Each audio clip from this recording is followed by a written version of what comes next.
Wow, 30 years CSI's been around. 30 years. I can't believe it. And actually, I think that CSI started 30 years ago, but to really kind of get a real sense of the history, you got to go back quite a bit further to Brian Denny and his first introduction to cultured stone. Into the 70s. Yeah.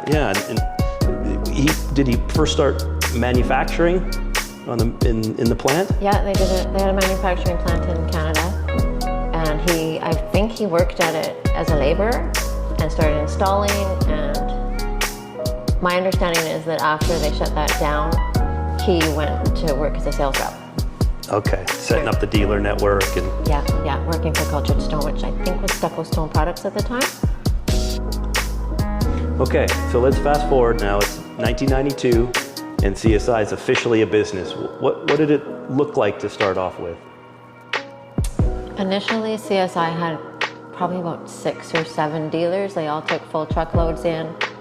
And then when Brian negotiated with Cultured Stone to open CSI, he was able to bring stock in to the Surrey yard and able to open up a whole bunch of new dealers, because now they can just buy a handy pack if they wanted to. They didn't have to buy a whole truckload. So that was the real hole, was that at that time dealers had to buy full truckloads, and there was a demand for kind of one-off smaller sales.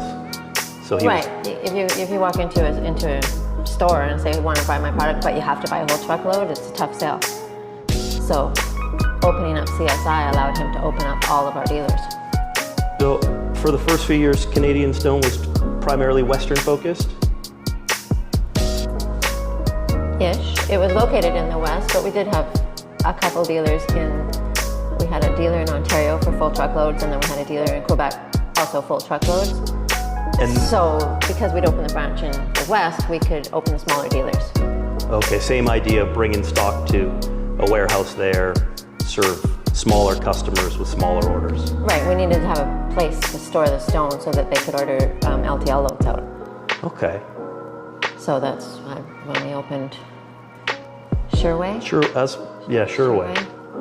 And then after that it was Webster and Sons, I believe.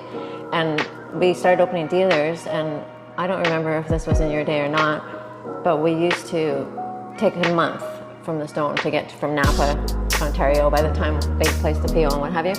So we would send out a fax broadcast to all of our customers saying, we're loading a truck next Tuesday, so if you want any orders, get them in now, because the next truck wouldn't be for a month. Wow. Okay, so now we've got the Surrey warehouse set up, we've got the Toronto warehouse set up, we've got stock on the ground, we're able to supply dealers in kind of smaller quantities. So then what was the primary focus for That CSI? was the primary focus, was stocking so that we can build our dealer network across the country. So we had BC done, we had Ontario underway, we moved into the Maritimes, the whole prairies, we got sales staff going. The whole goal was to build the dealer network strong. Set that foundation. For the future. Oh, cool.